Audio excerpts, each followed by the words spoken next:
Hello everyone, this is Ashwini Sarabhai from the Dream Cakes, and today I am here with the part 2 of our tutorial, that is arranging sugar flowers.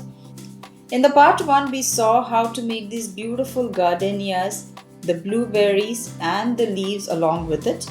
Okay? So in this part today, in the part 2, we are going to see how to make these gorgeous dahlias, and along with it how to arrange these flowers on the cake, what care needs to be taken, how to assemble all the elements together.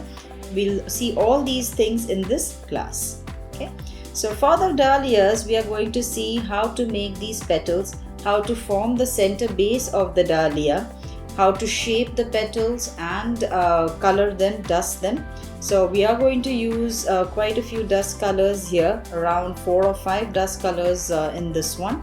How to give them highlights, then how to form elements and bunches on these arrangements, and then finally how to arrange these on the cake.